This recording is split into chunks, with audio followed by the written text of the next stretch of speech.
അതായത് എറണാകുളം കൂരിയയിലെ വൈസ് ചാൻസലറായ തലശ്ശേരിയിലെ തോമസ് മേൽവട്ടത്തിൻ്റെ പേര് ഇപ്പോഴും സൈറ്റിൽ കിടന്ന് കിടക്കുന്നുണ്ട്. അദ്ദേഹത്തിന് ആരാ നിയമനം കൊടുത്തത്? ആ പമ്പളനി തന്നെയല്ലേ?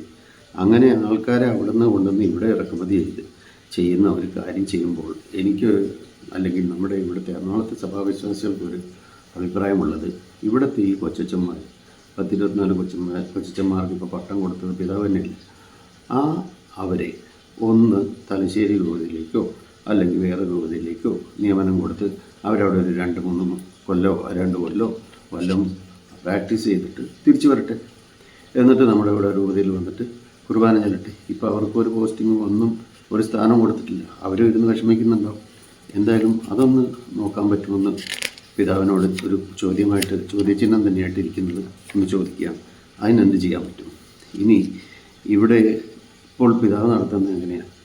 അതായത് മേജർ ആർച്ച് ബിഷപ്പ് തട്ടിൽ പിതാവിൻ്റെ കീഴിൽ വികാർ ജനറലായിട്ട് ജോലി ചെയ്യുന്ന അല്ലെങ്കിൽ വികാർ ജനറലായിട്ട് നിയമിച്ചിരിക്കുന്ന പിതാവ് തട്ടിൽ പിതാവിനെയും കൂടി ഓവർടേക്ക് ചെയ്തിട്ടാണ് ഇവിടെ കാര്യങ്ങൾ, അല്ലെങ്കിൽ ഈ സർക്കുലർ കൂരിയ മരവിപ്പിച്ചു എന്നൊക്കെ പറഞ്ഞ് സർക്കുലർ ഇറക്കി ഇത് ചെയ്യുന്നത്. കൂരിയ മരവിപ്പിച്ചോ അല്ലെങ്കിൽ കൂരിയനെ ഉറപ്പിച്ചോ കാണിക്കുന്ന ഒരു സർക്കുലർ പാമ്പ്ളാനി പിതാവ് ഇറക്കിയ സ്ഥിതിക്ക് ആ കാര്യങ്ങൾക്ക് അല്ലെങ്കിൽ ആ ഒരു ഗ്രേഡിൽ പാമ്പ്ളാനി പിതാവും വരുന്നതല്ലേ? പാമ്പ്ളാനി പിതാവിനും അതിൻ്റെ അകത്ത് റോളുണ്ട്. അല്ലെങ്കിൽ പിതാവിന് മേജർ ആർച്ച് ബിഷപ്പിൻ്റെ താഴെയുള്ളതാണ്, കീഴിലുള്ളതാണ്. മേജർ ആർച്ച് ബിഷപ്പ് ഇറക്കേണ്ട ഒരു സർക്കുലറാണ് പുള്ളി ഇറക്കിയിരിക്കുന്നത്. ആ കണക്കിന് നോക്കുമ്പോൾ അതിൽ പറഞ്ഞിരിക്കുന്ന കണ്ടീഷൻ വികാരി ജനറലിനും ബാധകമാകുന്നതാണ്. അപ്പോൾ ഇതിൻ്റെ സാധ്യത എന്തോരമുണ്ട്? ഏത് പവറിലാണ് ഈ സർക്കുലർ ഇറക്കിയത് ചെയ്യുന്നത്? ഒരു കാര്യം കൂടി ശ്രദ്ധിക്കണം. തട്ടിൽ പിതാവ് ഇവിടെ എങ്ങുമില്ല, കേരളത്തിലല്ല, ഇന്ത്യയിലില്ല, പുറത്തെങ്ങാണ്ടുമാണ്. ആ സമയത്താണ് ഇവിടെ കിടന്നുകൊണ്ട് പുള്ളിക്കാരൻ അല്ലെങ്കിൽ ഈ പാമ്പ്ളാനി പിതാവ് സ്വന്തം ഇഷ്ടത്താലെ അതായത് സ്വഇഷ്ടത്താലെ ഒരു സ്വാർത്ഥ താല്പര്യങ്ങൾ വെച്ചുകൊണ്ട് തന്നെ ഈ കാര്യങ്ങൾ ഇവിടെ ചെയ്യുന്നതും മറ്റുള്ളവർക്ക് ഇതായിട്ട് നിൽക്കുന്നതും ഇവിടുത്തെ വിമതന്മാരെ കൂട്ടുപിടിച്ച് അവർക്ക് സേവനം ചെയ്യാനുള്ള കാര്യങ്ങളാണ് പിതാവ് നടത്തുന്നത്. അതെന്തായാലും പിതാവ് ഇവിടെ വിലപ്പോവില്ല. എറണാകുളത്ത് അത് പോവില്ല. എറണാകുളത്ത് അത് നടക്കില്ല.